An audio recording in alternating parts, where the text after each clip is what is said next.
On lit souvent dans les journaux une entreprise qui lève des millions, etc. Mais concrètement, ça sert à quoi une levée de fonds? Alors une levée de fonds, elle permet à l'entreprise d'accélérer sa croissance, la croissance commerciale d'une part, et l'accélération du développement du produit et service d'autre part. Et puis très souvent, c'est les deux en même temps. Salut Cyril, Salut.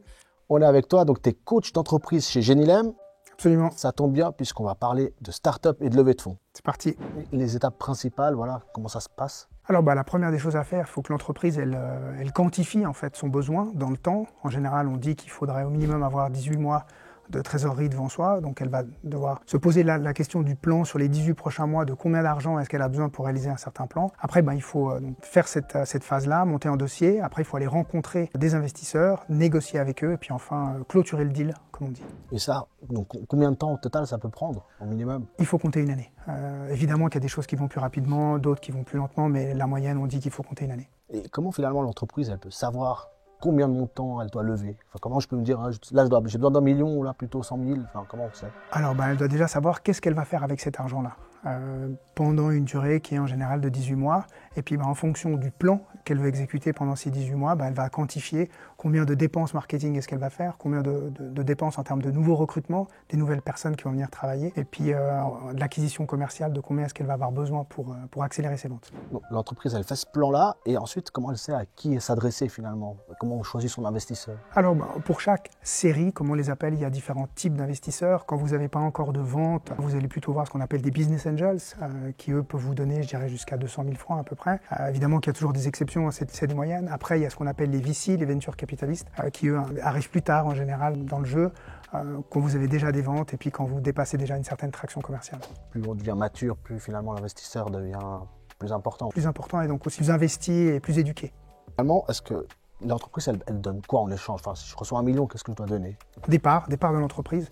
Donc vous allez céder une partie de vos parts, donc ça implique une partie de vos futurs bénéfices. Et puis aussi, en termes de gouvernance, les investisseurs, en tout cas les sophistiqués, ils vont avoir des exigences par rapport à la gouvernance. Est-ce qu'ils veulent une place au board? Est-ce qu'il y a des décisions que vous ne pouvez pas prendre sans leur aval, et ce genre de choses? Et ça, la valorisation, voilà, comment je dis, 10% ça vaut 100 000 francs, qui le fait?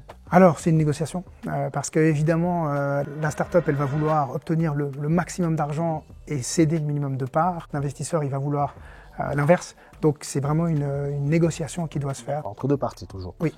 Et n'importe quel type d'entreprise peut lever des fonds ou il faut un statut spécial? Je sais pas, il faut être seulement une biotech? Alors c'est vrai que les biotech, surtout ici à Genève, elles le font plus facilement, on va dire, ou moins difficilement, ça serait peut-être un petit peu plus juste. Oui, toutes les entreprises, théoriquement, elles pourraient prétendre à une levée de fonds.